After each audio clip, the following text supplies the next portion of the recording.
All right. And we're a go. We are back with episode 60 of the Guardian Project podcast. And I'm your host, Andy, and I would like to solve the puzzle. Cyclonic Rift did nothing wrong. Yeah. It's the answer. That's yeah. I mean, you didn't have to buy any vowels for that. I didn't buy anything. Actually, everyone else was trying to figure it out because they're like, it couldn't possibly say that. That's not the answer. It can't be. I think Cyclonic Rift did nothing wrong, and it was the answer. That's the answer. I solved it. That's sorry, folks. Problem solved. And I'm your co-host, Mike Coyle. And the other day, I played someone with an artifact deck, and they had so many cards I had never heard of. I artifact check that guy, make sure those cards are real. Please listen carefully. This is a podcast where we talk about all things Magic the Gathering. But mostly Commander. And before we start, as always, we want to thank all of our patrons. We appreciate all of your support. And if you would like to support us, you can head to patreon.com/guardianprojectpod and donate at any dollar amount. Another really, really easy way to support the podcast is wherever you are listening to the podcast, or if you're watching the podcast on our YouTube channel, if you could subscribe, if you could drop us a comment, a like, a follow, depending on what format you are, you're in. Make sure to do that. We also have a TCG Player affiliate link you can find on our website and in the show notes below. If you would go through our TCG Player link whenever you make your purchases for singles or sealed product, it would support the podcast and help us out a lot and allow us to do some fun extra stuff. And yeah. Nice. Can I just say how excited I am that I have a bunch of intros ready for the show?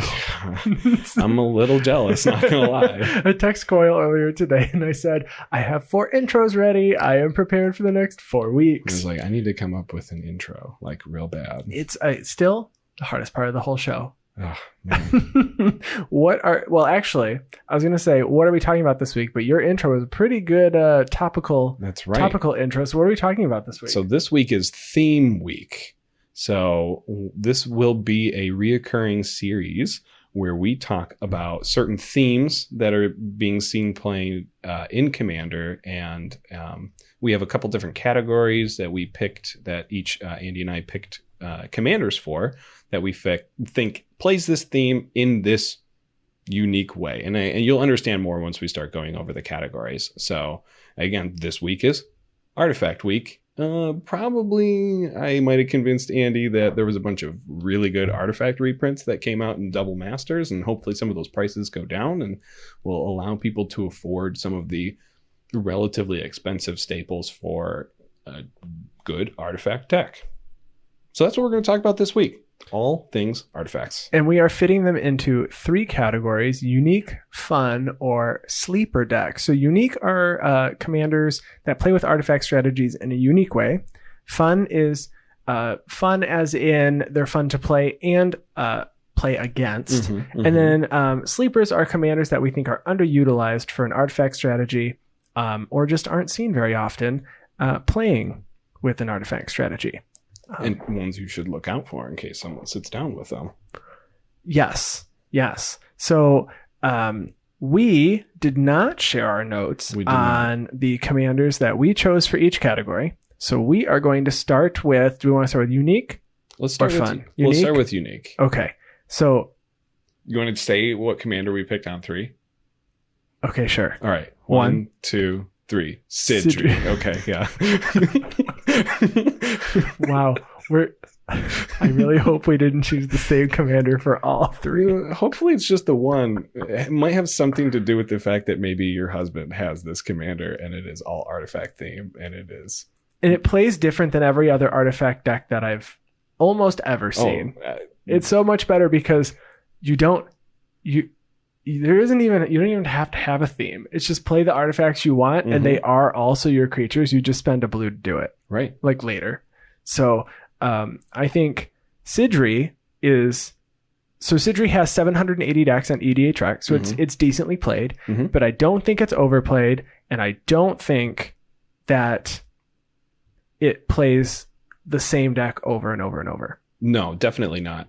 We'll say, if you don't know, Sidri, Galvanic Genius, is a 3 CMC 2/2 human artificer that you could pay blue white, blue, a black. And again, 2/2 human artificer. You can pay a blue. Target non-creature artifact becomes an artifact creature with power and toughness, each equal to its converted mana cost until end of turn. Or you can also pay a white and a black, and target artifact creature gains death touch and lifelink until end of turn. So what I like about this is you can play artifacts. You can utilize them as creatures only when you need them. A lot of the time it avoids board wipes, unless it's artifact board wipes. And in the late game, depending on how much mana you have built up, it's really hard to get around a Sidri because they just hold all their mana up and block when they need to. So you turn a non-creature artifact into an artifact, and then you give it death touch and lifelink, all for the low cost of a white, a blue, and a black.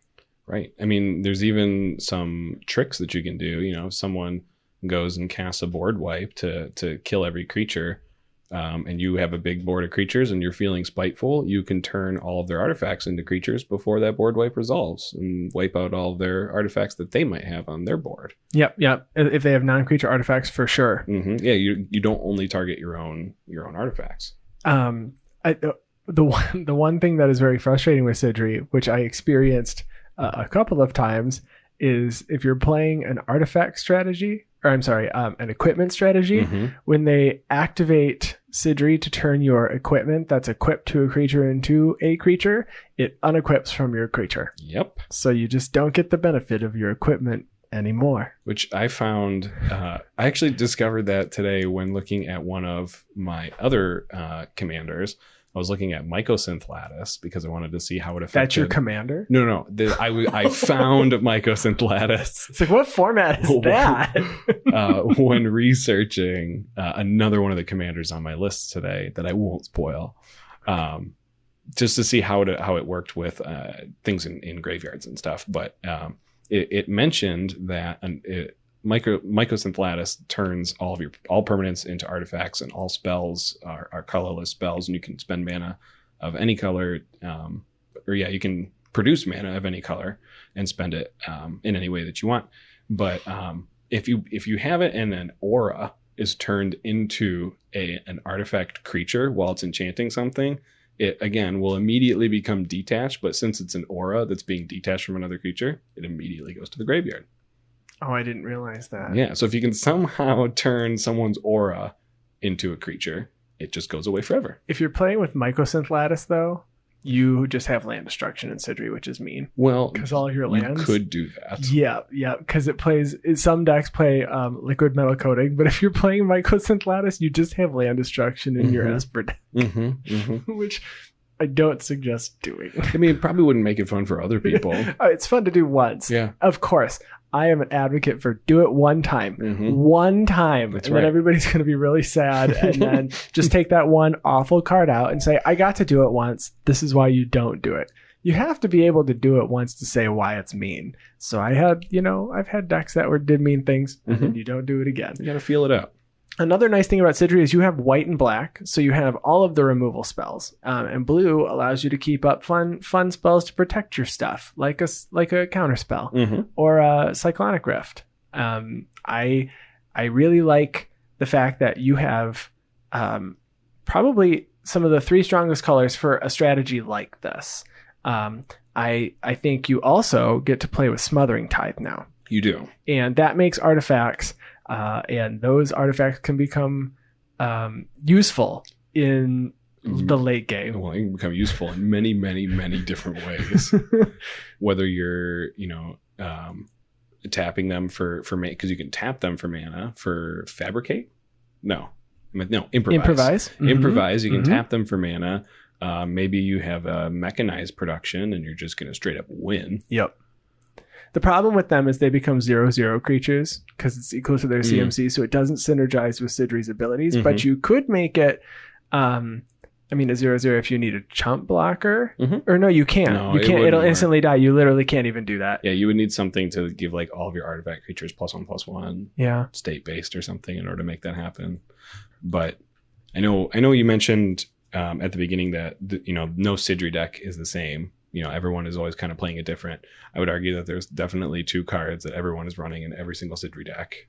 Yep. And that's Caltrops. Yep. 3 mana artifact says whenever a creature attacks, Caltrops deals 1 damage to it. and we'll explain why that's really good in a second, because I just like to loop it in with the other one, and that's Staff of Nin, which is a 6 mana artifact. This is the beginning of your upkeep, draw a card, and you can tap it, and Staff of Nin deals 1 damage to target creature or player. So these particular artifacts are particularly good because you can turn them into creatures, and they themselves deal the damage. So if you turn them into creatures and then give them lifelink and death touch, all of a sudden your caltrops make it so if anyone attacks you, period. They can't even swing if they're your opponent. That's true. Yeah. If anyone attacks, they take damage from caltrops, and it's death touch damage, and it'll probably die unless it's indestructible. Yeah. And Staff of Nin, same way, you can tap it and deal 1 damage, 1 death touch damage to anything that you want. It just converts into a control deck late game. It does. and you know, that's exactly what my show notes say is this plays control, try to get to late game. Maybe you're going to go with the life gain strategy and try to kill someone with an Aetherflux Reservoir, or simply throw out a Felidar Sovereign and try to win just by having, you know, X amount of life at one point, and you just kind of pillow forwarding in. But I think you also are pretty open to a strategy of go wide as long as you have enough mana. I really like cards like Tezzeret, Master of the Bridge in a Sidri deck, because it allows you to just gain that life that you were going to lose. So you +2 and you deal X damage to each opponent and gain X life, where X is the number of artifacts you control. So you just spit out a bunch of mana dorks. Well, not even mana dorks, just rocks to produce mana. I guess in some cases you're playing a bunch of artifact creatures that just tap for mana. So you can run out a bunch. But that Tezzeret, if you can't get rid of it, sometimes they're dealing 10 damage to you in a single turn. And that's, you have 3 turns. By the time that there's a Tezzeret down, you're likely lower than 40 already. Right.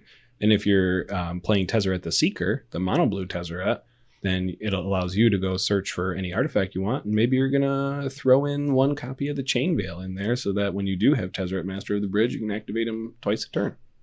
I also really like Darksteel Forge in this deck, because it says artifacts you control have indestructible. So you're able to make your artifact creatures into better than just chump blockers. For sure. And if you have the mana to turn them into creatures and give them death touch and lifelink, your opponents just don't swing at you. Yeah, all you have to do is hold up 3 mana. Right. And you're not sure if it's the 3 mana just to use Sidri, or 3 mana because you got a counter spell or targeted removal or mass removal at instant speed. So I think Sidri fell under the category of unique because it doesn't play. It doesn't play like any of the other commander decks that I see very often. Most commander decks for artifacts are a lot of looping and reanimating, throwing in the graveyard, bringing back from the graveyard.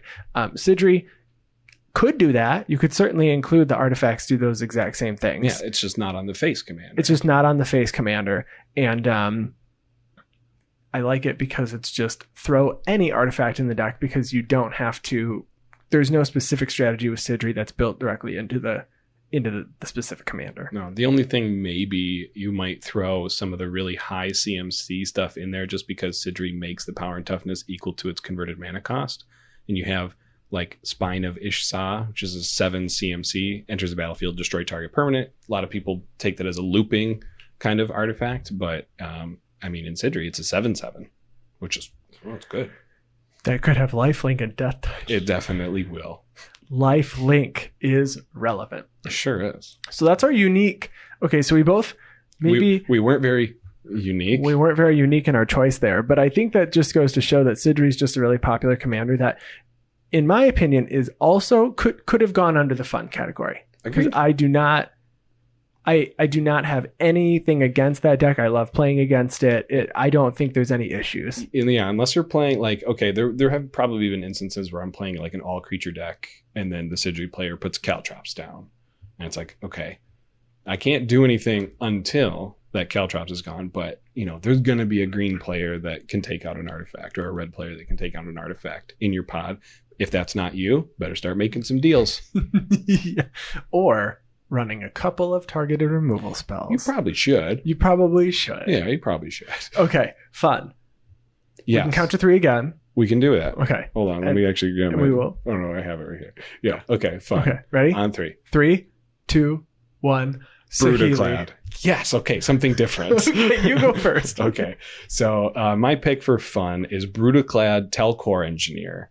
So this is a 6 CMC 4/4 Artificer.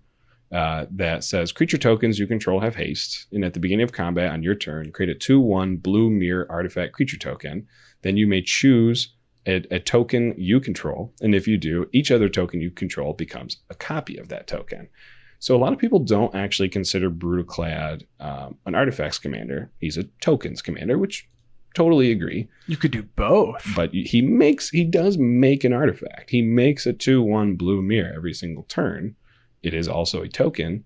But the one instance where I have actually seen someone with this Brutaclad deck happens to be a mirror Brutaclad deck, where it's all revolving around mirror. And some of even the token creation strategies really synergize well with Brutaclad. There is a sorcery printed in the Saheeli precon, actually, called Saheeli's Artistry. It says choose one or both, create a token that's a copy of target artifact. And then the other option is create a token that's a copy of target creature, except it's an artifact in addition to its other types. Thopter Spy Network, there's a ton of enchantments that also make tokens. Mirrored and Besieged also making tokens, and all these tokens end up being artifact tokens. So why not play into that artifact strategy as well? I understand, some people want to throw in Desolation Twin so that they get a 10/10 token and then turn all of their tokens into 10/10s. That's one strategy. I died to Eldrazi off of a Rite of Replication before, so that was my fault. That was my fault with All Annihilator too. Right. So, and they all have haste. Which Rite of Replication, is a good card in the Brutaclad deck. Right. But the real powerhouse card in this deck, and I think most Brutaclad decks do play it, is Mechanized Production. Mechanized Production, we mentioned it when we talked about Sidri as potentially an alternate win condition. Mechanized Production is an enchantment where you enchant an artifact you control, and at the beginning of your upkeep, create a token that's a copy of the enchanted artifact. If you control 8 or more artifacts with the same name as one another, you win the game.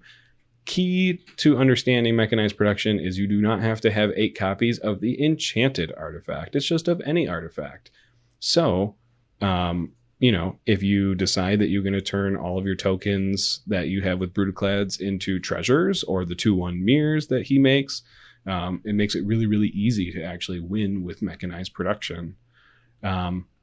So the fun part about this deck is just the fact that you get to make a ton of tokens. Well, I really like Helm of the Host in a Brutaclad deck, because then you're making 2 Brutaclad, and then you're making 2 of the mirror every single turn. Right. And then it's 3, and you can get to Mechanized Production really, really fast. Oh, yeah. For sure. And, so Brutaclad does kind of have a small drawback in that he's only in blue-red. You don't have access to black, and you don't have access to white, which are very strong when it comes to some synergies with artifacts. And maybe that's why, you don't see people play it as much. Esper is probably the most popular artifact color combination, and here you have Izzet. So you do, in Izzet, you do get some help with like Saheeli Sublime Artificer, which is the 3 mana Saheeli, where every time you cast a non-creature spell, you make a 1/1 colorless servo. And you can turn an artifact you control becomes a copy of another target artifact or creature you control. So there are some synergies with red that does help you. And I think we'll hear more about other red commanders later in the episode today to see the benefits that red can give you. But I think, to play on that, there is Brea. Brea is every good color in artifacts, all 4 of them, Esper plus red, which I can't remember what the 4-color combination of is. Brea is just not white. Brea does have white. Or Brea is not green. Brea is not green. Which green tends to not like artifacts very much anyways, so. You also get to play Storm the Vault in Brutaclad, which is really cool. So it's an enchantment that says whenever one or more creatures you control deal combat damage to a player, you create a colorless treasure. And it has sack it to get any mana. And then at the beginning of your end step, if you control 5 or more artifacts, transform Storm the Vault. So it's a really good card, especially when you have a very easy time making artifacts. And it turns into the vault is Vault of Catlacan, which is tap to add 1 mana of any color, or tap to add blue to your mana for each artifact you control. So you've got an extremely powerful card that flips very, very easily. I think the only downside to that is Storm the Vault. I think costs 4 mana. It does. Yeah, 2 a blue and a red So for Storm the Vault. sometimes people don't want to play that, but if you're already playing cards that are making you tokens that easily, like Brutaclad, Yeah. it's an auto include in my book. Yeah, I mean, if you're about to swing with 8 2/1 mirrors because all of your tokens have haste and Brutaclad is on the battlefield, you throw a Storm the Vault down, swing with all 8 of them, and you get, you're still netting 4 mana at the end of the turn. And you throw Joy Weatherlight Captain in here. Yeah, casually just Because throw why it not in. just, who doesn't want to draw cards? I mean, card draw is how you draw cards, so that's true. Is that how that works? So drawing a card is how you draw a card? I mean, it's literally generally how yes. it's generally how that works. You put your hand on the deck and like grip a card, You could do draw that. That's one option. or you physically draw a card on a could- piece of paper. with a piece of paper. You cut it out. Yeah. Unless you're playing really specific creatures that say like, you don't draw anymore. The other card that I really like in Brutaclad is Brass's Bounty. So a sorcery for each land you control, make a treasure. Just solid for 7. Yeah. So you double your mana essentially. You pay 7, get 7, and then Mhm. if you don't need it that turn, the next turn you have 14. And when you pay 7, you get 7, you move to combat, and now you have 8 2/1 mirrors. Or 8 a treasures, crap I guess. ton of... Well, you could do treasures, or it could just become something... Yeah, some other token that you Because have. you're definitely going to play cards that make copies, or there's a card that returns a permanent to someone's hand, you make a copy of a creature, Mhm. like a copy of that creature. So you just make it something ginormous that's not legendary. Yeah. Just go for it. Either that or, I know this might be a little selfish to say, Uh-huh. but there is a creature that when it dies creates 2 3/3 tokens, one with lifelink, one with Hey, I Death might Touch. talk about that later. It's called the Oh. Worm Coil Engine. You're not wrong. Okay, so my fun deck Yes. is... I guess we're just going to talk a lot about the Saheeli deck It's a pretty good deck. Is Saheeli the Gifted. Mhm. So Saheeli the Gifted is a Planeswalker commander. Ooh. And she is all about tokens. So she has 3 abilities. She has a +1 that has create a 1/1 colorless servo artifact creature token. +1 to the next spell you cast this turn costs 1 generic less for each artifact you control, and then -7 for each artifact you control. Create a token that's a copy of it. They gain haste, exile them at the next end step. So she comes in with 4 loyalty counters for 2, a blue, and a red. So again, I'm still in Is It here. Mhm. So this is a little less combo centric, and it just makes really big splashy plays. So that second plus ability there is used, I would say, most often. Yeah. I feel like Saheeli's also one of those unsuspecting commanders that out of nowhere you are like, that has to go. Right. But she's made enough tokens, or you've just spit enough stuff out on the board that you just have trouble getting through to her at that point. For sure. So my other plus there is Planeswalker as commander. I really like Planeswalkers as commander. Ooh. So I do like that you can reuse it, and it feels like you have something. You definitely have something to do on every turn, even if you don't have the mana. So there's a lot of strategies with Saheeli. You can play with tokens, you can play Voltron, you can play wheels, even stacks. So I think that what makes this commander fun, though, is that you can play with just huge spells at reduced costs. And then you're in colors that have the ability to protect those giant spells. We just got a couple of new cards with Fierce Guardianship, so you can cast it for free. You counter target non-creature spell if you control your commander. But you've got new cards that Saheeli likes with Chromatic Orrery, so you can cast spells as though you were casting it with mana of any color. And then it has tap it for 5 generic, and then pay 5, tap, draw a card for each color among permanents you control. I don't know anyone that's going to pay 5 and draw a card for each color you control, even if it's Joda. Like in a 5-color deck, I don't think I would pay 5 to draw 5. What if you already had Omniscience out on the board? Then I would pay 5 to draw 5. Mhm. Yeah, that's possible. I guess that's entirely true there. So the Saheeli deck itself is a lot of the cards that came in the original Saheeli Precon work really well with Saheeli. For You've sure. got Thopter Spy Network, Saheeli's Directive, Saheeli's Artistry, things like that. A couple of upgrades that you can add is like Padim, Council of Innovation, artifacts you control have hexproof, and then if you control the artifact with the highest converted mana cost or tied for the highest at your upkeep, you draw a card. It just really synergizes with Saheeli. Psymaster Thopterus just spits out artifacts. Tons of them. Thopter Engineer creates them right when they come in. And then Saheeli Sublime Artificer works really well. So a lot of Saheeli decks just throw in ginormous spells like Eldrazi. So you could throw Eldrazi in. You can play with Emir Battlesphere. You can play with Duplicant. Things that cost 6, 7, 8 plus mana. Eldrazi, the Emrakul, the Promised End, is cast quite often. So I think that this deck is fun because you usually see somebody play an X spell or something for some ginormous amount of mana, and they get to go off in one turn. Sometimes they win, sometimes they don't. Right. But I like seeing spells that aren't cast often. Inkwell Leviathan, just reprinted in Double Masters, is an Island Walk Trample 7/11 with Shroud. 7/11. Just for 9 mana, that's going to cost you likely blue. You're going to get a 7/11 Island Walk Trample Shroud. Yeah, you're not wrong. This particular Saheeli is actually banned in Oathbreaker because of how strong this commander is in that particular format. When you have your signature spell, do you know what signature spell they usually pair with it? I tried finding it in the past 5 minutes, and no, I think it's been banned for so long people stopped talking about it. But it might end up being something just like a Blue Sun Zenith or something like that, just to make everyone draw out of their deck or something. Right. I there's a lot of Darksteel Colossus people throw into this deck, or a Void Winnower, or an Ulamog. You could even cast a Stone Coil Serpent for just something huge. Reach, trample, protection from multicolored, and then whatever CMC you put into it is what you have. I mean, for 11, I would be happy with a trample indestructible Darksteel Colossus. I would also be happy with a trample protection from multicolored and reach Stone Coil Serpent for the exact same CMC. Right. The indestructible is not always relevant. All right. I just love how her second ability just stacks like so well with just straight up artifact ramp.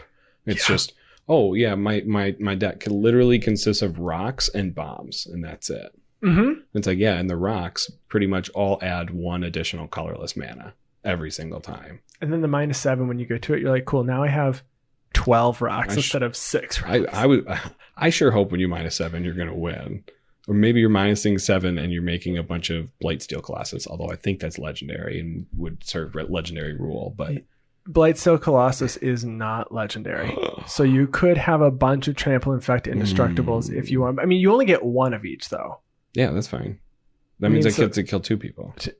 I mean, they could have enough to block. We'll see. If they block, depends what turn, I guess. If they block 9, I guess, then they're good to go because you only take Infect there. That's true. So I think Saheeli is really fun to play against. Again, it plays a lot of the basic synergistic cards with artifacts. You again can play Storm the Vault. You can play Hedron Archive. You can play Thopter Assembly. It just works really well and it ramps really fast. And I think it's a deck that I like to see people play and I like to play against. Yeah. Hope we see more of it. Yes. Okay, so we have another category here. Yes. And it is sleepers. So commanders we think are underutilized for an artifact strategy. So I don't think that you chose this one. So I'm going to go first here. Okay. So this commander, because apparently between the two of us, we were going to talk about everything from the Saheeli deck. I think it was called Exquisite Innovation from a couple of years ago. I am talking about Tawnos, Urza's apprentice. Ooh. So Tawnos is a 1/3 human artificer with haste for a blue and a red. 1/3 that says pay a blue and a red and tap it, copy target artifact, copy target activated or triggered ability you control from an artifact source. You choose new targets for the copy. So you have both a Rings of Brighthearth and a Strionic Resonator on your commander. And it's a very combo-centric deck. So this one I really enjoy because of that. And it's a blue-red. So again, apparently we're just talking blue-red. It's just all the rest of this, is it? Yeah. Is it? Is it? Is it? Is my next commander, is it? So playing with a Strionic Resonator, it Stranic Resonator is an artifact that says pay 2, tap it, copy target triggered ability you control. So the other one is the activated abilities. Right. So you're copying target triggered ability. So when you play something like a Contagion Engine, which has when it enters, you put a -1 counter on each creature target player controls, you can double that and either choose 2 people or choose the same person twice if you would like and put 2 minus counters on each of their creatures. You can be mean and choose Pithing Needle, and when it comes in, you activate that and you get to double your trigger. You choose 2 cards, and activated abilities with cards of the chosen name cannot be activated unless they're mana abilities. So if you're playing with that's a Healy deck we just talked about. Yeah, or like a Sidri deck. Yeah. You can't activate that. It's pretty good. Oops, counters all the commanders we talked about so far. You play that Mirror Battlesphere, and instead of 4, you have 8 mirrors enter the battlefield. Dang. Yeah. Scuttling Doom Engine. Do you know what that does? Only because I'm staring at it right now. Okay, so just you're looking at my show notes. Okay, so Scuttling Doom Engine, it can't be blocked by creatures of power 2 or less, but then when it dies, it deals 6 damage to target opponent or planeswalker. So you just want to deal a casual 12. Casual 12. Why not? And then Worm Coil Engine. You get 4 worms instead of 2 worms. So that's really fun. And then it also acts as a Rings of Brighthearth. So Rings of Brighthearth is an artifact that says when you play an activated ability, if it isn't a mana ability, you can pay 2 generic. If you do, copy that ability. So Tawnos acts as that as well, because you can copy an activated ability. So if you are using that, you can use it with Basalt Monolith. So you pay 3, and then you can pay 3 to untap. You tap it, get 3 mana, pay 3 to untap it, and you copy that. So then in response, you can tap it and you can go infinite with your mana. Or you can turn, I guess, blue-red into 3. So as long as you have a way to continually untap, you can just keep going. Right. Yep. Contagion Engine, again, you can proliferate and proliferate again twice. Yeah. No, so that's you can super strong. Proliferate 4 times. That's pretty great. Is it Locket? If you're looking to draw 2 cards instead, why don't you just draw 4 cards? Interesting. I didn't even think about cards like that, with just like the activated ability portion. Yeah, just an activated ability to do that. Wayfarer's Bauble for 4, instead of getting 1 basic, you can get 2 basics. Yeah, it seems really fun.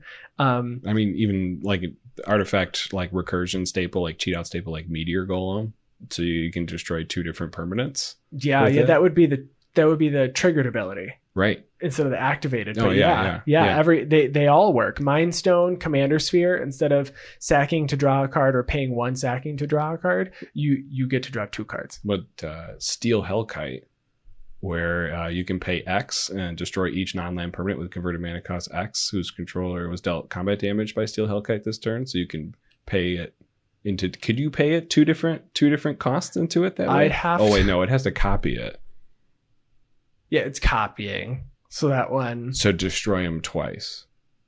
In case they have something that's making things indestructible, like the 3 CMC human from Ravnica, Boros, that I can't remember his name. He's indestructible in his original printing. It's Tajik.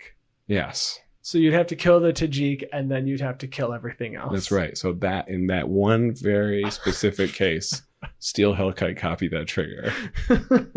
You can I found a deck that's using Gonti's Aetherheart. I feel personally attacked because I have that in 2 different decks now. You can because you're actually playing with energy. So you can pay 8 energy and take an extra turn, but you can pay 8 energy and take 2 extra turns. That's pretty good. Right? So I think that this deck is interesting because Tawnos is 2 very popular cards that a lot of decks want to use, and it tutors for specifically Rings of Brighthearth and Stranic Resonator. Right. But it also plays a really fun card in some cases, and I say this is really fun. Okay. I think this is one of those cards where it doesn't do anything in any other deck, and it's the card Sands of Time. So Sands of Time is a bulk rare for 4 generic mana, and it says each player skips their untap phase. okay, stay with me. Stay with me. At the beginning of each player's turn, untap each tapped artifact, creature, and land they control, and then you tap the rest. So you simultaneously untap what was tapped and tap what was untapped. Okay. And so what you do is when this happens, you trigger it, so then you can untap, you can keep tapping and untapping, and you spend your mana into like a fireball or something.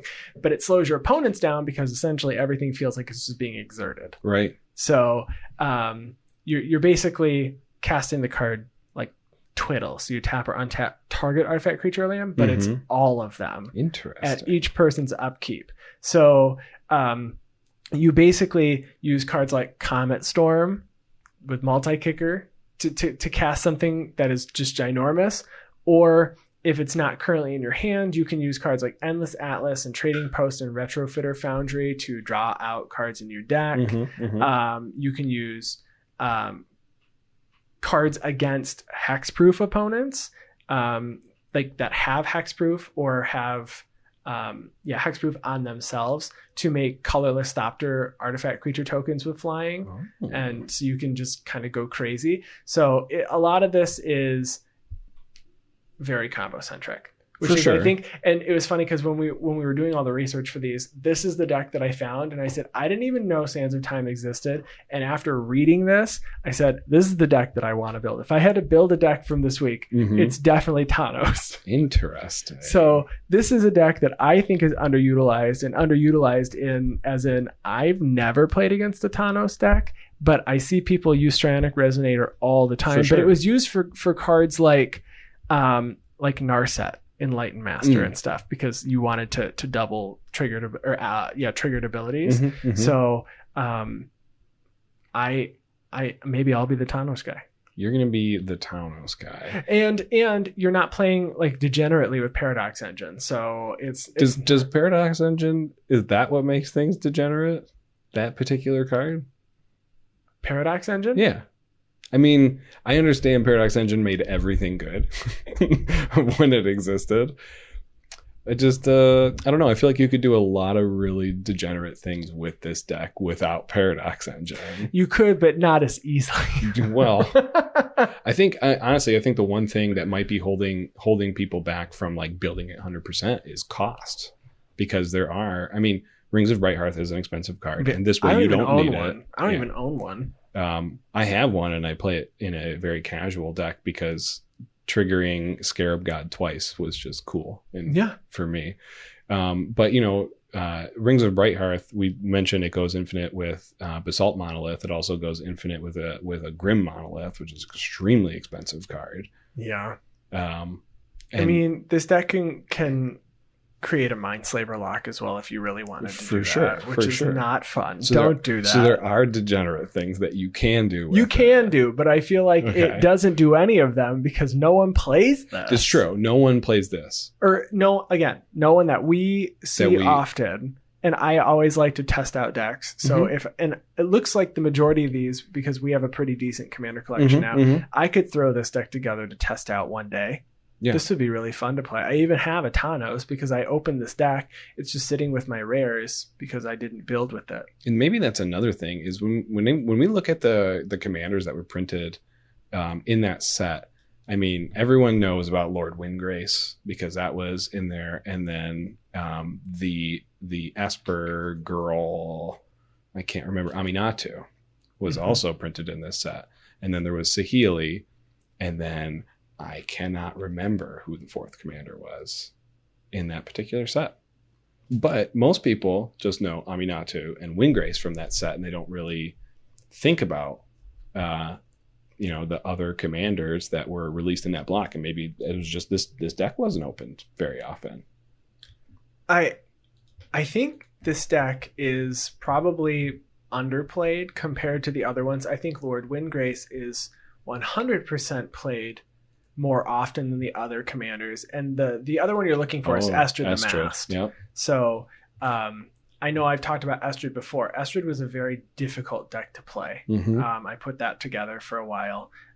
There's just a lot of triggered abilities, but I think there's a lot of people that just don't like commanders as planeswalkers as commanders. I'm with them. I'm with those people. So that might be why you're not seeing this deck, because there's a lot more Brutaclad decks that came out of, I think, this out of the pre-con than there were Thanos decks. I totally agree. Because if you didn't have the cards to do the combo-y things, you don't use all those cards in just like a regular deck. Right. No. They are very specific. It is not a commander staple deck. Right. There's a lot of non-staples in it, which makes a huge difference. For sure. Absolutely it does. Yeah, I mean, the cheaper your 99 can be, the more people are going to play it, at least to begin with. Unless it becomes, I don't know, like Keenan or something, just broken. Well, the nice thing is that there are some very cost-effective cards in these decks. It's a lot of just basic artifacts that don't cost a ton, and then a couple of cards that if you got the pre-con, you probably already have them. And a card like Sands of Time that we were just talking about, I think is a $5 card, maybe $6. So at most, if you're looking to just try that out and play a card like Comet Storm's been printed like 50 times now. Right. Maybe not 50, well, but a few, that it is no longer an expensive card. Comet Storm is sub $1. Right. So you can probably find that well, you're not going to go find anything in a dollar box at this point, because dollar boxes can't be searched through. At least not at our LGS. That's true. Everything is please call ahead, yeah, and we will pull all of your cards for you. Right. I miss looking through cards. Yeah. Well, do you though, after sorting your collection? Okay. So I didn't. Yeah. Okay. Let's segue for a second. Just for a second. So I sorted all of my cards at home, and I had. Okay, so how many's in a row? So I had 4. It's supposed to be like 1,000 in a row. Yeah, so I had 4 5 rows, and 4 5 rows and 5 3 rows. Okay. So 4 times 5 is 20, and then so it's okay. So that's a lot of rows. It's a lot of cards. It's a lot of cards. Yeah. It's just too much. I'm not going to do all the math. So here I am, and I go, I'm going to sort all these. I had 3 days of vacation the other week. And I said, all right, I'm going to sort all my cards in these 3 days. It's going to be fine. But I started ahead of time. And I said, okay, first I'm going to take all the cards. I'm going to sort them by color. Because right now, they're not sorted by color. So that took like 2 days, like 3 hours at a time, just by color. And then I realized, I said, if I don't at least find 2 or 3 sets right now that are more commonly, like that I more commonly collected, I'm going to have to sort all of these like 2 or 3 times. Right. So I realized that I had a decent amount of Amonkhet. I had a really large amount of Ixalan, which I did not realize I had as much Ixalan as I had. So I started just pulling those off to the side. So then I got them by color, and then I said, okay, I'm going to sort them by set now. And we have a lot of old cards. I started playing during Gate Crash, but my husband did not. And then we had gotten quite a few friends who said we don't really play anymore, and they just gave us a bunch of old cards. And so I had cards that went all the way back to Revised, and to the point where I didn't actually know the set, because like they don't have set symbols. Yeah. And so that you have to like look at the year on the bottom. And so I said, if it doesn't have a set symbol, it's the same grouping. I said, I'm done. It goes in the no set symbol box. It goes in the no set symbol. All your alphas and Arabian Nights, they all went in that box, right? Well, Arabian Nights has a set symbol. Oh, that's true. I didn't have sword. It has, yep. I have one card from Arabian Nights. It's Flying Men, but that's in a binder because it's a $15 card. Yep. So no, all of my white bordered trash cards went into the same pile. I said, I don't know what year this is. It's definitely 94, or 93. Right. But I don't know what set it is. And then I said, okay, now I have to put these in chronological order. Yeah. Okay. The number of sets and I didn't even sort by just main sets. I sorted by even supplementary sets, like the dual decks. Okay. And the plain chase sets, and the planeswalker decks and stuff. Commander decks everything was sorted by set. So I said, okay. So I sorted all these, and I realized, and I said, okay, I'm going to sort them all and separate them all with the top loaders, which I have a ton of. didn't have enough because I forgot how many sets there were. And so then I get towards the end and I go, oh my God, I've got like 50 sets still. Oh yeah. And so here I am now folding a paper I'm folding it the hot dog way and then folding it down just a little. Right. So it's not the fat way, the long, short way. Right. And then so that I'm like shoving it in there. I'm like, all right, well, I hope this stays. So now I need to replace those. And top loaders are like $800. Yeah. They're so expensive now because Ultra Pro's not producing them. Mm-hmm, So, but I got them all sorted. And if you had to guess the set that I have the most commons and uncommons of, and it's from a set within the last couple of years, so it's not like super duper old. Okay. What set would you guess that I have the most of? And I used to play Standard a lot. So I started playing Standard during Theros. Mm-hmm. And I played a lot, Mm-hmm. but it's not Theros. No, it's not.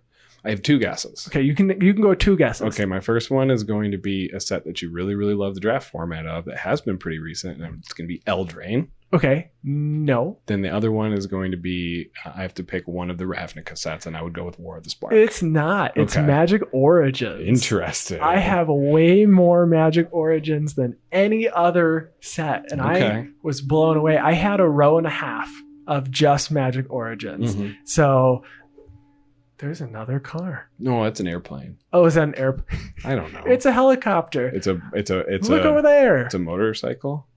Is it a motorcycle? Maybe it's a boat. You guys get to hear about all the vehicles we listen to on this show. Let's wildly speculate what vehicle that was. What kind of wheels did it have? It's probably American. That's about my best guess. You think, okay. I mean, we live in Michigan. We live in Are American cars louder than not American cars? No, it's just there's a really good chance that it's. So it's a Japanese motorcycle. Well, if it's a motorcycle, I think it's a Kawasaki crotch rocket. Kawasaki. Yeah. That's what Ryan says. All right. That's what it was then. Yep. That's what it was. Factual. If you can pick out what motorcycle that was by that sound. If Thanos could drive a motorcycle, what motorcycle would it be? Tweet at us with Thanos' motorcycle. Oh my goodness. So I think that this deck does a lot of really fun things. It can do some awful things, but I think this is a deck that if you watch our stream, you will likely see this in the future. Uh-oh. Scary. Maybe one night, and I'll play it horribly because I'll have to test it like once or twice, and then I'll completely misplay it on stream, and it'll be wonderful. I'm down for that. I mean, that sounds great to me.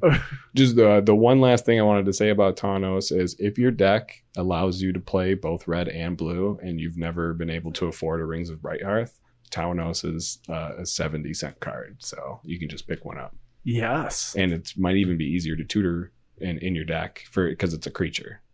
And it has haste, so you can do it right away. That's your affordable Rings of Brightheart. That's your affordable 70 rings. cents. I mean, it's technically a more affordable, I guess, Stranic Resonator too. But that one, Stranic Resonator, isn't too expensive. I think it's like a $12 card, maybe. It's it's going to be expensive for some people, but Rings of Brighthearth is over $50. I didn't even realize Stranic Resonator was that expensive. Yeah, it's like when Yark came out, everyone was like, "Oh, double my ETB triggers sounds great." And people played Embrago all the time, and Yeah. it's definitely a commander staple. Stranic Resonator. Everyone loves their ETB effects.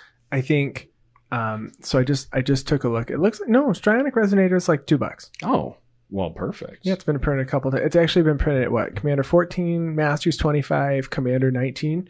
Oh yeah. Okay. Now you got it. But this is your budget Yeah. Rings of Brighthearth. Yeah. I mean, yeah. And go buy your Stranic Resonator. Okay. So my last commander for Sleeper Commander. I know we just talked about 3 Izzet commanders in a row. We talked about the entirety of Saheeli's deck tonight. We have. So we're going to go back to Esper for mine. Okay. So the commander that I chose is one that we actually, talked about in one of our underplayed commander episodes, which is Sharum the Hedgemon.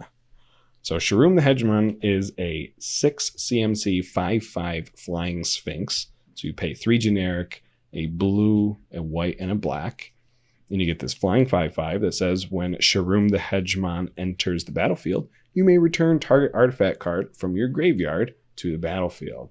That's right, we're talking about artifacts, and I still found a way to talk about graveyard recursion. So with Sharum, you do get to play blue. You do get to play all the blinky spells that you possibly could to just start returning all the artifacts. from your graveyard to the battlefield. And this is going to help you either cheat stuff out or get reoccurring artifacts out. So there's some artifacts like the spell bombs. Nahil spell bomb is the spell bomb with a black activated ability in it that says you can tap it and sacrifice it to exile target player's graveyard. And when it gets destroyed, you can pay a black and draw a card. And then you can constantly reoccur this, control people's graveyard strategies. And then there's also a blue spell bomb and a white spell bomb that you can play. There's, while you're playing Esper, there's a lot of tutors that you can take advantage of, whether it's Enlightened Tutor, just to straight up find an artifact that you're looking for. But you can also play cards like Entomb, which allow you to search for any card and put it in your graveyard. So you can throw your giant artifacts in your graveyard right away and then blink your commander or simply cast your commander to cheat that artifact out. There's a lot of really huge CMC artifacts or important CMC artifacts you can go find. My particular favorite, a black artifact called Bolus's Citadel. So good. 3 in triple black. You may look at the top card of your library at any time. You may play the top card of your library and you can cast that spell this way by paying life instead of its mana, equal to its converted mana cost. So this is kind of another way that you can, Mystic Forge was printed at M20, which only cared about artifacts, pretty much did the same exact thing. But you have to cast the card from the top of your library. Mystic Forge helped you go infinite if you had cost reducers for your artifacts and a Sensei's Divining Top. Bolus's Citadel does pretty much the same thing because you don't actually have to pay mana into it with Sensei's Divining Top, and you can continuously loop your Sensei's Divining Top.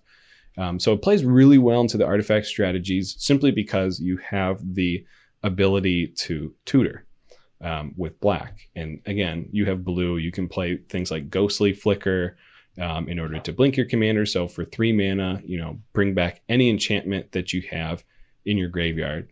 So some of the big hitter, not enchantment, artifact.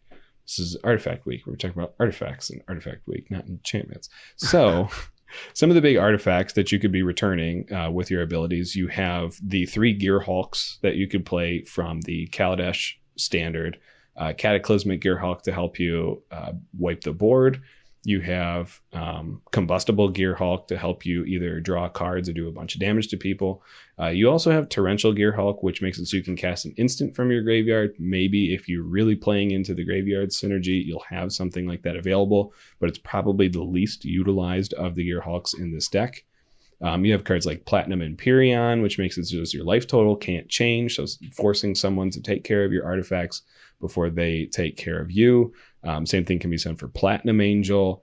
Obviously, you have the big hitters we've talked about multiple times tonight with Darksteel Colossus and Blightsteel Colossus. But then you have some of these Esper Sphinxes, Sphinx artifacts that you can cheat out that, people maybe don't know them because they're simply Sphinxes. Right. Sphinx Tribal. I mean, they're huge CMC. So the only really good way to play them is by cheating them out. My particular favorite is definitely Magister Sphinx, which is a 5/5 for 7 with flying that says when it comes into play, target player's life total becomes 10. Well, it turns out with Shroom, you can, and a sack outlet, you can sacrifice your Magister Sphinx and bring it back by blinking Shroom and make the second person's life total 10, and then the third person's life total 10. You have Filigree Angel, which is an artifact creature angel with flying. It's a 4/4. It costs 8 CMC total. It's in blue and white. It says when it enters the battlefield, you gain 3 life for each artifact you control. That's a whole lot of life. It does seem like when you're in Esper colors, you are caring about life gain strategies. So there is a lot of synergies there. You're probably going to end up playing Aetherflux Reservoir. For kind of the combo that I mentioned before, Bolus's Citadel and Sensei's Divining Top, or Mystic Forge and Sensei's Divining Top, along with an Aetherflux Reservoir. This podcast just provides degenerate combos. I mean, how about we go with, I don't know, a different kind of Sphinx? How about Sphinx Sovereign? This is at the end of your turn, you gain 3 life as Sphinx Sovereign is untapped. Otherwise, each opponent loses 3 life. I love it. I mean, it's an 8 CMC flying 6/6. When am I going to cast this thing for 8 CMC? You're not. You're going to cheat it out. And I mean, again, if you throw the expensive cards in here that can make it degenerate, you can always make it degenerate. But I just don't see Shroom played ever, and it's such an easy way to cheat artifacts out of your graveyard. And there's really only one other commander that I know of that's really, really good at cheating artifacts out of your graveyard. And this particular commander doesn't play any of the same colors at all. It might just be mono red, and we might give you a full summary of that deck in a couple of minutes. Yeah, it's very possible it's mono red. Obviously, you can just like absolutely break this commander by playing a Deadeye Navigator, and for 2 mana, bring back any artifact that you want. But you know, there's just a lot of really high CMC artifacts that people don't tend to play that you can play in this because it's just so easy. Just cheat them out. There's apparently, here's me as you're researching this, I'm looking because I didn't know what deck you had. I'm looking up. Apparently there's a couple of turn 1 wins with Shroom, which is ridiculous. You have to have a perfect 7, but I feel like that could be the case for anyone. Sure. But we'll have to post some of these combos in the show notes, or just like we'll tweet them out, like some of these combos. But these look so convoluted. Sometimes you read these combos and your head just is about to explode. You're like, how does this do it? Or they just post, it's like those puzzles. This plus this plus this. What's the play? And you go, I don't know, play them. And then someone later in the comments goes, you do this, you tap this, and you just won. Yeah. Oh, that took me 30 seconds to figure out. I didn't. It's like I've been working on this for 4 days. There was me looking at the pretty artwork or something. It's a picture of that woman that's like looks confused, and there's just a bunch of math problems floating around her face. I do that all the time when I look at things on someone's like, all right, here's how I'm going to do this. And they just post 2 cards and I go, yeah, I still don't see it. It's not clicking yet. What am I missing? And it's just because I didn't understand some rule or right. Because the commander has so many cards, I do not know all of the combos yet. Literally the hardest. And when I say format. yet, I mean I won't know all of them. Well, they always print new cards, which kind of makes it even more difficult. The last thing I wanted to say about Shroom is I think Shroom is probably one of the best commanders to utilize the Mirrodin Besieged alternate win condition. So Mirrodin Besieged, we mentioned it slightly before for one of its modes, which can produce 1/1 colorless mirror artifact tokens. But for 3 mana, you get an enchantment. When it enters the battlefield, you choose Mirrodin or Phyrexian. Mirrodin, you get to make the 1/1 colorless whenever you cast an artifact spell. If you pick Phyrexian, at the beginning of your end step, you draw a card, then discard a card. Then if there are 15 or more artifact cards in your graveyard, target opponent loses the game. So you're going to be filling your graveyard with artifacts because you're going to want to be recurring them. It does happen at your end step, which some people might think that's actually not a particularly good strategy, but most of the blink spells that you can play in blue are instant speed. So you know, throwing a big artifact that you want to use as a blocker when someone swings, and you can use it as a combat trick at the end. Right. It makes Mirrodin Besieged utility, even without the alternate win condition, really, really powerful for your deck. Yeah. Shroom seems like a really fun deck. That would be a really fun deck to play if we did another budget commander, like $50, because you can do Shroom with a bunch of really janky cards, and it'd still just be pretty strong. All you need is Ghostly Flicker and Archaeomancer, right? And when it comes in, it does things itself. Yeah. So just right off the bat. Boom. So you don't even have to have those right away just to make something happen. So if you play any of these commanders, send us your deck list. We want to hear about it. If you play against them or know anyone, tell them, because we would like to hear from them. Yes. So I figured for Commander of the Week, I would stay on topic. It was supposed to be Coyle's week. And I said, but I have an artifact deck that I could really talk about and we haven't talked about yet before. I wasn't sad about it.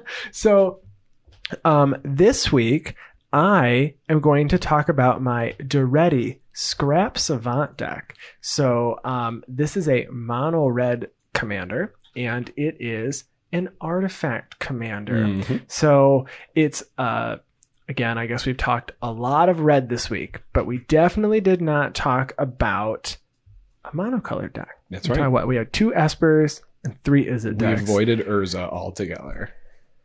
You know, that's another week. That's another week when we talk about bombs in artifacts. Yes. So literally dropping a bomb on the table. Everybody looks at it and goes, all right, that's the problem. Oops. So Daretti Scrap Savant is a 4 CMC commander with 3 loyalty. So 3 and a red for Daretti that says +2, discard 2 cards, and then draw that many. So you can discard up to 2 cards.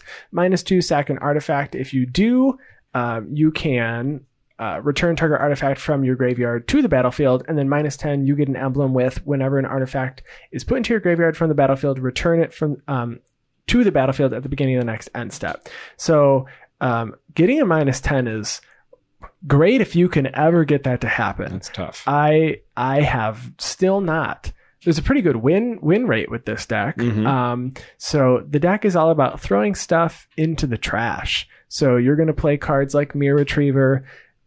I won't go through all of them individually, but things that care about throwing stuff into the graveyard: Mirror Retriever, Crackling Ironworks, Goblin Welder, Goblin Engineer, Scrap Trawler, Faithless Looting, and Gamble. Things that you're going to tutor, potentially, draw, or just care about things dying to create extra mana. You want things in your graveyard because Daretti is going to sacrifice a silly artifact that either came in and did its job, and then you have no more need for it, to get something nasty back from the graveyard.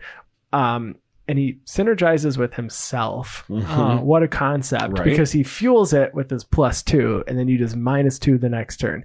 I find that the -2 is used, I use it way more late game than I do early game, because I'm usually trying to play out a bunch of creatures to block for the Daretti to potentially get to that -10. But it draws the hate to Daretti, and it feels like you have life gain in this deck because you're taking far less swings. Right. The nice thing about this deck is that if you need mana, we've got mana. Oh, yeah. We play a bunch of rocks. Dockside Extortionist was a fantastic ad for this. When it enters, you get a treasure for each artifact and enchantment your opponents control.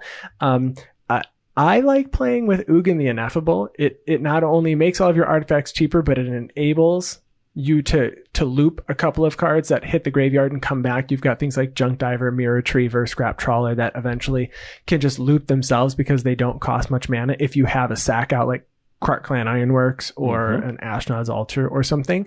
Ugin the Ineffable is really great just for the static ability alone. Getting the +1 to draw cards great because we're in mono red, so drawing cards is not that easy to do. Right. So without having to discard. Yeah. So if you want some card draw, you've got Ugin. I argue it's card draw, but you have Cathartic Reunion. Daretti himself draws and then discards, so at least you get to loot there. But then Combustible Gear Hulk is probably one of my favorite cards in this deck. So when you play Combustible Gear Hulk, you choose target player, and either you get to draw 3 cards, or if they don't let you draw 3, you mill 3 and they take damage equal to the total CMC. But this deck plays a lot of really high CMC cards, and I mean, we've seen before where someone ends up taking 18 damage because they didn't want to let you draw 3. And then you sacrifice it and you reanimate it immediately and you choose them again, and then they let you draw 3 cards. Yeah. I mean, unless the 3 cards that you just milled are better than your combustible. And now you can sacrifice your combustible and get one of those. Yeah, right. So you can loop cards, you can draw cards, and then you want to slow things down sometimes. So we're playing a couple of wipes like a Starstorm and Magma Quake. Blood Moon feels like a board wipe if your opponents are playing a bunch of non-basics because they just can't get things out very quickly. But if you somehow come across one of those box topper Blood Moons, who's not going to play that in their deck? Yeah, I run Blood Moon in one deck, and it's this one, and I would 100% play with that box topper Blood Moon. Yeah. It's so good. It's beautiful. And then Meteor Golem, when that enters the battlefield, you get to destroy target non-land permanent and opponent controls. And if you can sack that and then just reanimate it, you take out big things over and over. I guess I also should mention Metalworker. I do have one. If you have a copy of it, great. If not, it's super duper expensive, so it's completely not necessary. But you can reveal any number of artifact cards from your hand, and you add 2 colorless for each one you revealed. So your opponents get to see the nasty stuff that's in your hand, and then you probably just cast at the same turn because you're playing the majority of artifacts in this deck. So that's pretty fun. And then the spicy cards that I run, and by spice, I mean, why are you playing this? Is a card like Free Jam Regent. You know what that is? No? Actually, it's a dragon. It's a dragon. Okay, Yeah, you got okay. that. Okay, so free gem regents, a 4/4 flying dragon with pay 1 and a red to give it +2/+0 until end of turn, but it has improvise. So you play some artifacts that come in and then don't do anything. Like you play them like Mycosynth Wellspring. Mm-hmm. So it comes in and you get to Is it search your library for a basic land. Yeah. Correct. And until it goes, and it does the same thing when you put it into the graveyard, but until you can put it in the graveyard, now it does nothing. But it can act as a land to cast this free jam regent, which I really enjoy. A 4/4 is whatever. You got to have fun stuff. What I am not doing in this deck, though, is I am not playing wheels and I am not playing stacks. I've seen it played in both. Wheels, very strong if you want to play that in a Daretti deck. You're going to throw it in the graveyard and going to bring something nasty back. Really strong strategy. I just only have one copy and I just don't want to switch them around. So I decided I wasn't going to play the wheels deck. And then I just don't play stacks anymore. Right. And I think the best card in the entire deck, in my opinion, is Scrap Mastery. So it is basically your Living Death. Or Living Death, yeah. Yep. So for 3 red sorcery, each player exiles all artifacts from their graveyard and then sacks all artifacts they control and then puts all cards that were exiled this way onto the battlefield. So if you are playing you're playing for the late game here, and then you decide to just sack everything, and someone goes, "Oh, okay, he's got like 19 mana. I don't know what he's doing." You see it coming, and you go, "Okay, he got 14 artifacts back." That's why you gotta play Bajuka Bog and Scavenger Ground. This deck does really not enjoy Graveyard Hate. So, and then if you want to be awful like me, you could just throw in Karn and Mycosynth Lattice, which I've done once. It's still listed in here as a combo. I think I just need to pull out the Karn. Mycosynth Lattice is totally fine. Karn just needs to come out. I did it. It's one of those combos we talked about earlier. I did it once, and everybody said, "Okay, we can't swing at your Daretti anymore." And then scooped. So I still didn't get the -10 from Daretti. I just got the table scoop. That's right. You'll never get that -10. So we will post the deck list for my Daretti deck in the show notes below. It'll also be wherever you listen to the show, it'll be there and on our website, as well as we'll post this on Twitter later. So we hope you enjoyed our Artifact Week. Yes, all things artifacts. All things artifact. We didn't even talk about Cheerios. Should be like the artifact in. What's funny is we didn't even talk about mono white because I so badly wanted to talk about SRAM and Tashar. I didn't talk about not one deck we talked about today had green. Had green. It's a green artifact. Or just green. We did have black because there were 2 Esper decks. Is there a green artifact deck? I mean, anybody could wield a sword. Even Galta, my giant dinosaur. Oh, I don't. That would be really strong. It would be really funny to see a T-Rex with 2 swords in his little hands, like, "Ooh, look at you."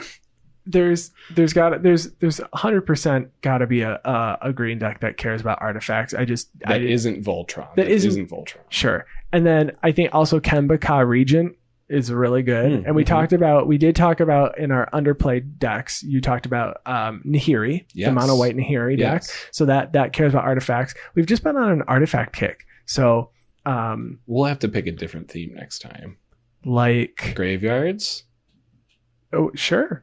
Oh yeah. Graveyard themes. And there's so many themes if there's a theme that you would like us to talk about, or anything that's based on, I still really like themes like where someone had to make a deck with just all the characters in the artwork were looking to the left. Yes. And you can look things up like that on Scryfall. It's so great. So we need to do theme decks like that as well. Yes. The strongest deck that only has people wearing boots. Oh yeah. No, I got it. It's Admiral Beckett Brass for sure. All the pirates wear boots. I can just make pirate tribal with that. And then, of course, put Trailblazers boots in there as well. Okay, only characters wearing 1 glove. One glove? Okay, you got me on that one. I don't know who. I can't name one character. Characters with necklaces. That one is more doable. Okay, so we need to find the most ridiculous theme. Yeah. And then we should do a live, because we want to do some build. live streams. So we'll do a live build Mhm. with some ridiculous themes. Think of some ridiculous themes for us and tweet at us with whatever theme it is that you would like us to build. And we will do a live stream in the near future. Deck building challenge. Yeah, deck build challenge with something ridiculous like their hat is about to fall off, or characters with someone who has fallen down in the back. Call it the life alert deck. I've fallen and I can't get up. Yeah, every single piece of art has to have someone who's fallen down. Yeah. We could do that. Or Absolutely. Falling or fallen. If they're already dead on the ground, they've fallen, right? They had to have. Unless they laid down. That doesn't count as falling. If I'm just thinking of tragic slip right now. Where it's just yeah, they're falling from the sky. But it was no, they're falling into. Or no, I'm sorry. I was thinking fatal push. Yes, exactly. I was thinking fatal push. Mm-hmm. Yeah, because they are falling. Fatal kick. Fatal kick is what it really should be called. Fatal kick. Yeah, there is no pushing involved unless you can push with your foot. In which case, that's which I argued on in our Discord. I said, all right. I mean, technically, they pushed really hard with their foot off of that sky ship. You with my big toe. Take this boot. I'm gonna give you the boot. Boot meets chest. And off the skyship you go. And we've seen them falling for a long time. I honestly hope that we get to continue to see that person falling until they splat on the ground. You know, I don't know what the worst part is knowing that it's going to take 2 minutes for you to go splat on the ground, or if something else comes out of nowhere and flies underneath you and those 2 minutes just became 2 seconds. Maybe when we return to Kaladesh, they're going to save him. He's still falling. Time is relative. Time is relative. We don't know how long it took for us to travel to the other planes and come back. He fell through the planar bridge and became a Lazarus zombie. Remember in that movie with Jodie Foster? Nope. Pretty sure it was called...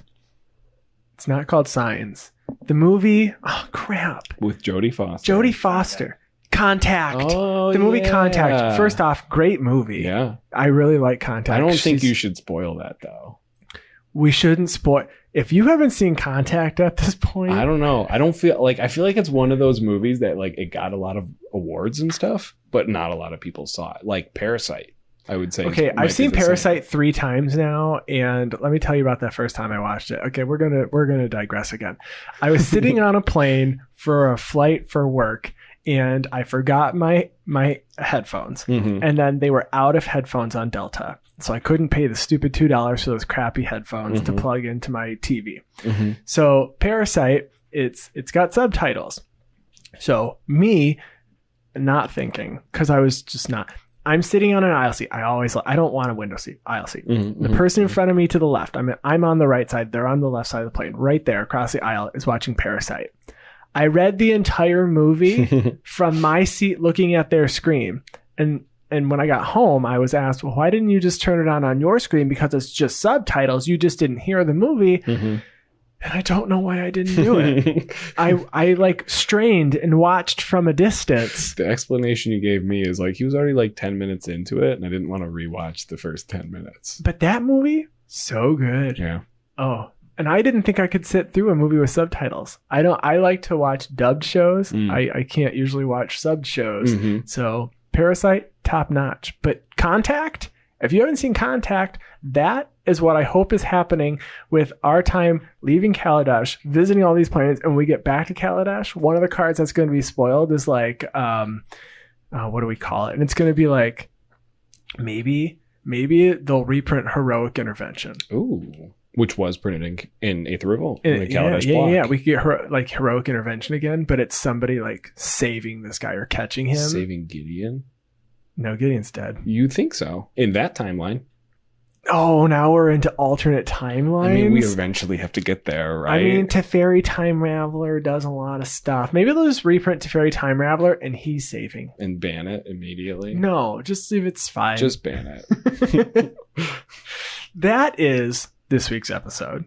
If you would like to contact us, you can find us on Twitter at GuardianPod. You can find me on Twitter at ATFlory. You can find me on Twitter at Artifact Card Name Wormcoil Engine. It's like, that is not where they can find you. You can also email us at guardianprojectpod@gmail.com.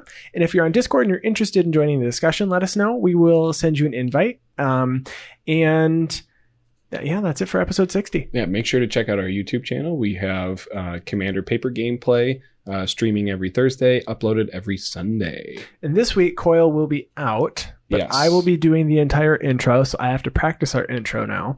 And we will have our gameplay with Tap That MTG. We did Two-Headed Giant. That'll be released this Sunday, so check that out.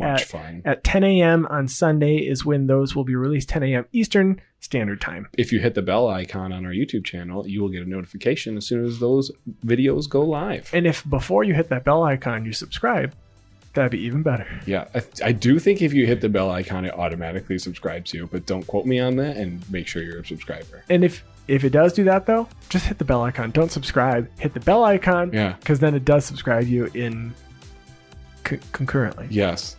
That's just make sure you just make sure you subscribe. That's the real. Please subscribe. See you next week. Thank you. Pulling out the big words this week. That was a big word. I can't even remember what word it was. Honestly.